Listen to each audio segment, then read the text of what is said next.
روایات میں ہے کہ کربلا سے کوفہ، کوفہ سے شام، وہ کون سے مصائب تھے جو اس بچی نے نہ برداشت کیے ہوں۔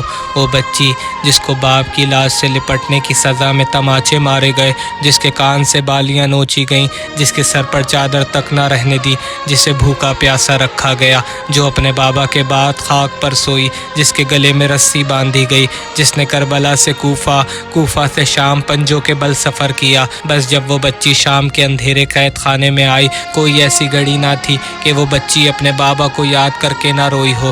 امام حسین علیہ السلام کی 4 سالہ یتیمہ دن رات رو رو کر ہائے بابا کی صدائیں بلند کرتی رہتی اور اپنے بابا کے سینے پر سونے والی خاک پر غش کھا کر پڑی رہتی۔ ایک رات جب یہ بچی خواب سے بیدار ہو کر اٹھی تو قید خانے میں ہر طرف اپنے بابا کو تلاش کرنے لگی اور رو رو کر کہتی، کہاں گئے میرے بابا؟ بی بی زینب نے بچی کو سینے سے لگایا اور کہنے لگی، بیٹی آپ کے بابا یہاں کہاں؟ انہیں تو کربلا میں ان ظالموں نے شہید کر دیا۔ بچی نے رو کر کہا، پھوپھی اماں ابھی میرے بابا یہیں تھے، انہوں نے مجھے گود میں لیا اور پوچھا، سکینہ اب تمہارے کانوں کا درد کیسا ہے؟ بابا کے ساتھ دادی بھی تھیں، وہ میرے حال پر بہت رو رہی تھی اور مجھے پیار کر رہی تھی، ان کے ساتھ میرے دادا بھی تھے، وہ سب مجھے کہہ رہے تھے، سکینہ اب تمہاری تکلیفیں ختم ہونے والی ہیں، اب تم بہت جلد ہمارے پاس ہوگی۔ جناب سکینہ کا یہ خواب سن کے سیدانیوں میں کوہرام مچ گیا، سب سمجھ گئے کہ ان قریب سکینہ ہم سے جدا ہونے والی ہے۔ ایک ایک بیوی بچی کو سینے سے لگا کر پیار کرتی تھی مگر بچی کو قرار نہیں آتا تھا۔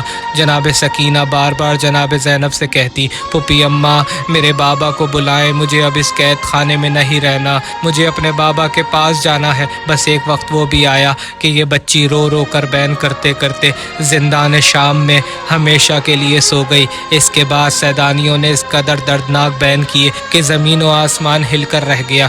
یزید نے پوچھا، آج یہ قیدی اتنا بے چین ہو کر کیوں رو رہے ہیں؟ کسی نے جواب دیا، حسین کی بچی اس دنیا سے رخصت ہو گئی۔ یزید نے غسل و کفن کا سامان بھجوایا۔ امام زین العابدین نے فرمایا، ہمیں کسی چیز کی ضرورت نہیں، یہ خون آلود کرتا ہی اس کا کفن ہے اور اسی حال میں یہ بچی روز قیامت خدا کے سامنے پیش ہوگی، بس اتنا پانی بھجوا دے کہ اسے غسل دے سکے۔ امام زین العابدین نے زندان شام میں ایک چھوٹی سی قبر کھودی اور اسی کرتے میں اپنی معصوم بہن کو زندان میں سپرد خاک کر دیا۔